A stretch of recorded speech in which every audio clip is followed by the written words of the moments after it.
Hello, everybody. Welcome to the White House. Roll Tide. I guess for a lot of folks, it's welcome back. So let's give it up for the national champs, the Alabama Crimson Tide.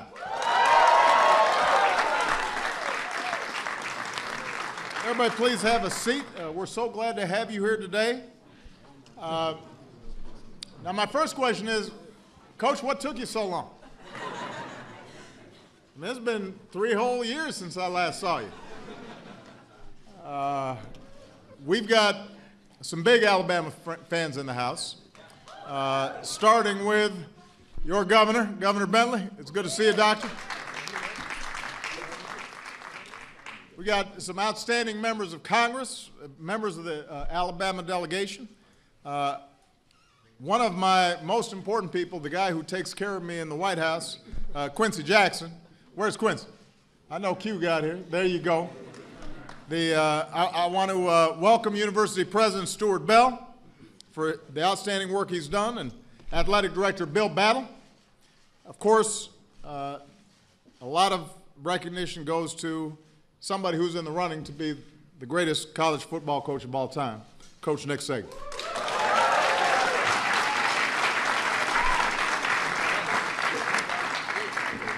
This is the 4th time I have hosted Alabama here at the White House. So clearly I've brought you some good luck. In fact, you could call me Obama. You like that? You've now won 4 titles in 7 years, which is historic. It's like winning a best-of-7 series, except you're playing 127 teams around the country. The last time a team went on this kind of run was in the 1940s. Back then, folks were still wearing leather helmets. I don't feel like anybody in a leather helmet would do too well trying to tackle Derrick Henry.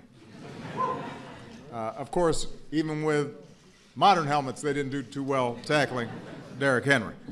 Derrick racked up an SEC record of more than 22,000 rushing yards, which is the 5th most in major college history, 28 touchdowns, all the way to becoming the Tide's 2nd Heisman Trophy winner. Give it up for Derrick. Where is he? He's back there somewhere. There he is right there. I met Derrick last month in the National Prayer Breakfast, and we struck a Heisman pose together. His looked a little more intimidating than mine. But I want to point out that Derrick wasn't just there to pose for pictures with fans. He led a gathering and a powerful and humble prayer. And he prayed not just for the leaders in the room, but also for, and I'm quoting him now, people who weren't able to eat breakfast that day. People who don't have clothes on their backs or shoes on their feet. So you can see Derrick's character in those words. This is a kid who grew up running down dirt roads and raised on his grandma's oxtail soup. And so he knew something about hardship and was remembering that hardship in his prayer. And that's the kind of grit that he played every game with, and that's the kind of determination that defines this entire team. Anybody who watched them knows it was not just a one-man wrecking crew. You had 3 more All-Americans. Center, Ryan Kelly. Defensive lineman, A'Shawn Robinson. Linebacker, Reggie Ragland, who returned for his senior year to make good on the pledge he made to his mama that he'd get a degree. And, you know,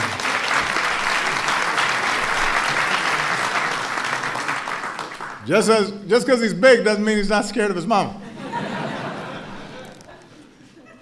Led by Reggie and A'Shawn, the Tide's smothering defense was the best in the country against the run, 3rd best in scoring and total defense. Quarterback Jake Coker picked apart Michigan State in the semifinals, threw for 300 yards in the title game against top-ranked Clemson. And that come-from-behind victory was a good example of just how complete this team was. We saw a 95-yard kick return touchdown by Kenyon Drake, more than 200 receiving yards from tight end O.J. Howard, a surprise 4th quarter onside kick. That was one of the few times you ever saw Coach Saban smile on the sidelines. You know there was a good night if Coach Saban was smiling. Coach earned his 5th national title, and as a bonus, it gave him an incredible 5-1 record at Alabama against top-ranked teams. Of course, Coach Saban's teams aren't just defined by what they do on the field. Alabama was #1 in the SEC and 3rd among top 25 teams in graduation rates. That is something to be proud of.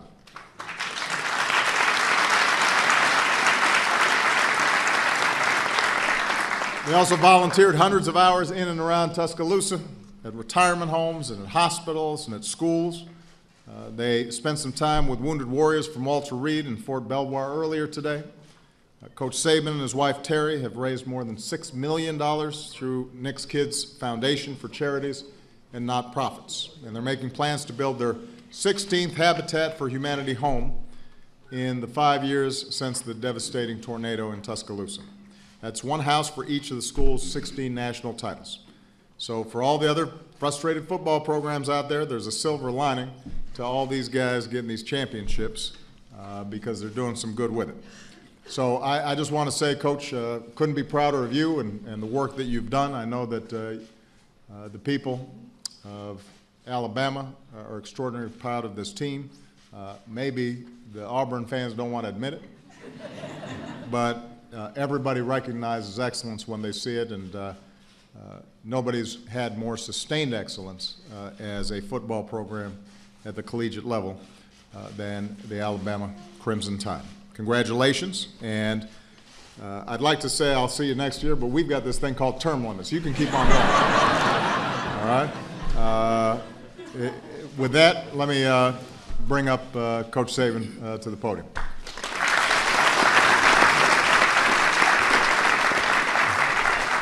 Well, certainly, I'd like to thank Mr. President here and the White House staff for the great hospitality. That this is really special for our team and all the people who made our team special. I would also like to thank you for your service.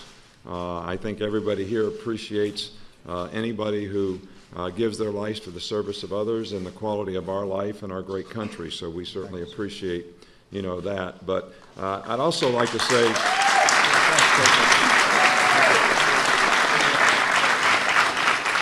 I'd also like to congratulate our team and thank our team for a wonderful job this year. They did some things that were special in their own way, and I think the thing that was greatest about this team was they won as one. There was tremendous togetherness, respect, trust for each other, the principles and values of the organization. They all bought in. Tremendous adversity in losing early on and having 12 straight elimination games to win the championship. So this is a really special group. This is one of the last times that we'll be together, but it's certainly one of the most special times that we've had to come here and share this with you, and it's something that we certainly thank you for. And our captains would like to present you again. I don't know what you... I got a lot of these jerseys. Yeah.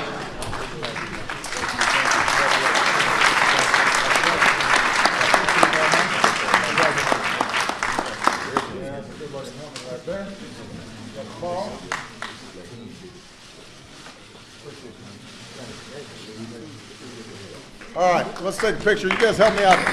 Let's knock down this podium. Somebody's got to help me out.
welcome to the White House.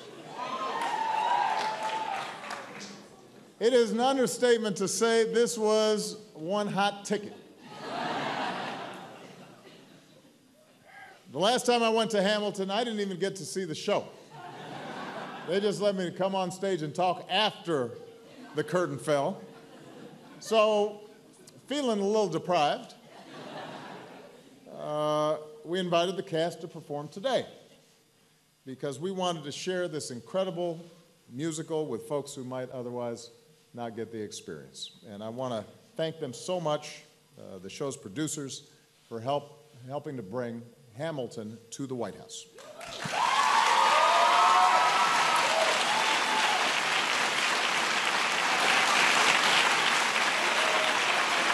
Now, the truth is, though, they do owe me. Because 7 years ago, Lin-Manuel Miranda came to the White House Poetry Jam. And he took the mic and he announced that he and his musical collaborator, Alex Lacamoire,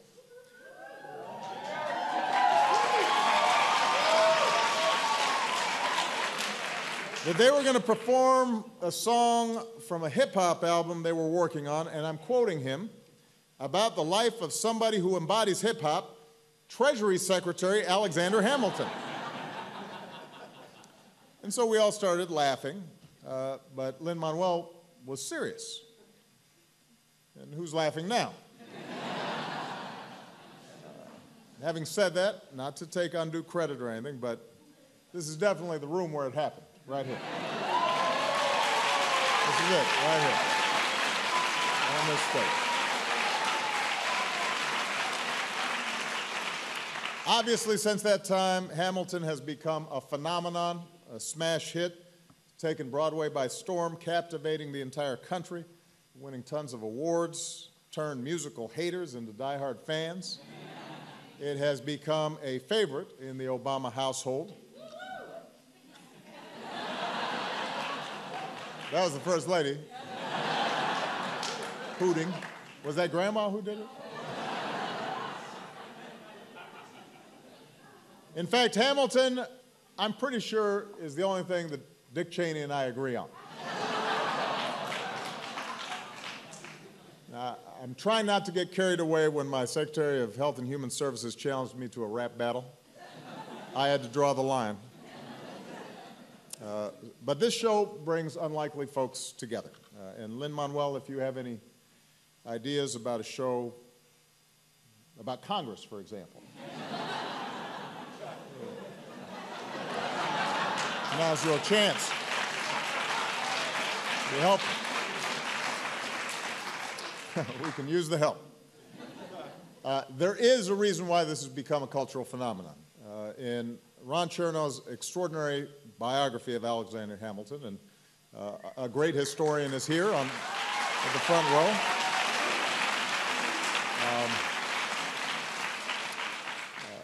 Lin-Manuel picked up this biography at the airport for some light beach reading.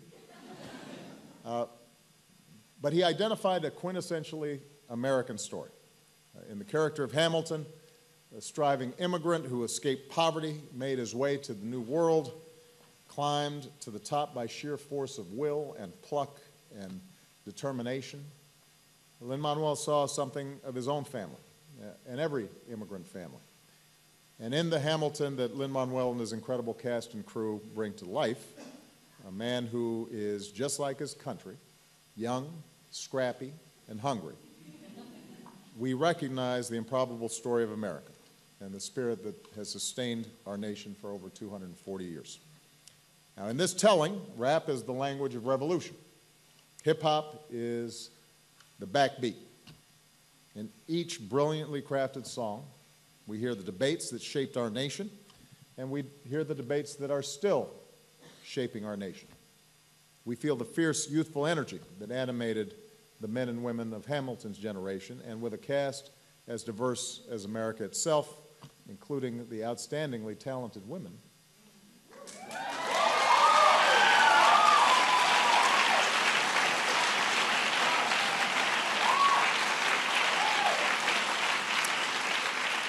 The show reminds us that this nation was built by more than just a few great men, and that it is an inheritance that belongs to all of us. And that's why Michelle and I wanted to bring this performance to the White House, because Hamilton is not just for people who can score a ticket to a pricey Broadway show. It is a story for all of us and about all of us. And so we are absolutely thrilled that the show's producers have been working with the New York Public Schools, the Rockefeller Foundation, the Gilder Lehrman Institute, to make sure that thousands of low-income students have the chance to see the show. There's now a curriculum to give students context and a deeper meaning, a deeper understanding of our nation's founding. Today, Michelle hosted a workshop for a group of area high school students with some of the cast members. I understand these young people put on some pretty terrific performances of their own.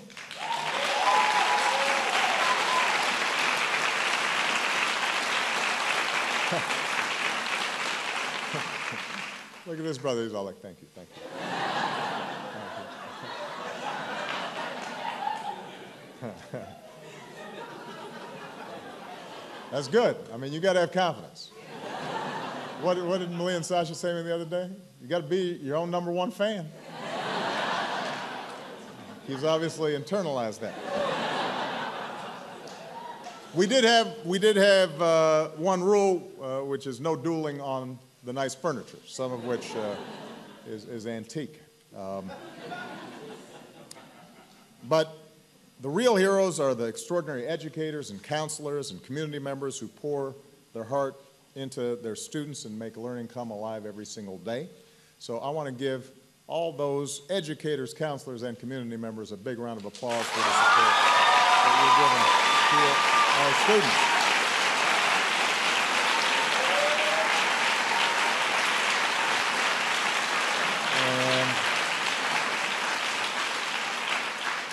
We hope that this helps every teacher who spent hours trying to make the Federalist Papers teenager-friendly. We hope that the remarkable life of Alexander Hamilton will show our young people the possibilities within themselves and how much they can achieve in the span of a lifetime. And we hope that they'll walk away with an understanding of what our founders got started, that it was just a start. It was just the beginning. That's what makes America so great. You finished the story. We're not finished. There's a constant work in progress, America. We're boisterous and we're diverse. We're full of energy and perpetually young in spirit. We are the project that never ends. We make mistakes. We have our foibles, but ultimately, when every voice is heard, we overcome them. It's not the project of any one person. America is what we make of it. And we only need to look at this cast performing in front of George and Martha to know that our founders could not have dreamt. I think it's fair to say that our founders couldn't have dreamt up the future that they set in motion. And it's only by exercising their greatest gift to us, the gift of citizenship, that we keep our democracy alive and continue the work of creating that more perfect union. So, with that, let's get started. Enjoy the show.